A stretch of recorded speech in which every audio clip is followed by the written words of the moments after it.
Hi అండి, మనందరికీ use అయ్యే అద్భుతమైన టిప్ని అయితే షేర్ చేస్తున్నాను. వీడియోని ఎక్కడ కూడా స్కిప్ చేయకుండా చివరి వరకు చూడండి.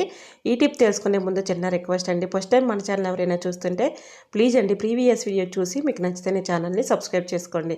ఇంతవరకు మన ఛానల్ని ఎంతగానో ఆదరించి సపోర్ట్ చేస్తున్న ప్రతి ఒక్కరికి కూడా చాలా చాలా థ్యాంక్స్ అండి. ఇలానే సపోర్ట్ చేయండి. మన ఛానల్లో ఇంకా మంచి మంచి న్యూ టిప్స్ అయితే షేర్ చేస్తూ ఉంటాను. ఇంకా మనకి బాత్రూమ్ అనేది ఎంత క్లీన్ చేసినా ఒక్కోసారి బ్యాడ్ స్మెల్ అనేది వచ్చేస్తూ ఉంటుంది కదా. రూపాయి ఖర్చు లేకుండా చాలా ఈజీగా అప్పటికప్పుడు మనం ఇలా రూమ్ ఫ్రెషనర్ లాగా ఉపయోగించుకోవచ్చు. దీన్ని ఎలా తయారు చేసుకోవాలంటే, ఒక జిప్లాక్ కవర్ తీసుకొని దానిలో ఒక 4 స్పూన్స్ వరకు సాల్ట్ కానీ రాళ్ళ ఉప్పు కానీ తీసుకొని దానిలో వేసుకొని దీనిలో కొద్దిగా షాంపూ వేసుకోవాలి, కొద్దిగా కంఫర్ట్ కూడా వేసేసుకొని ఇలా మొత్తం మిక్సింగ్ చేసుకోవాలి. అలానే మనం బట్టల్లో యూజ్ చేసుకునే నాప్కిన్ బాల్స్ ఉంటాయి కదండి, ఆ బాల్ కూడా ఒకటి తీసుకొని మెత్తగా పొడిలాగా చేసుకొని ఇందులో కలుపుకోవాలి.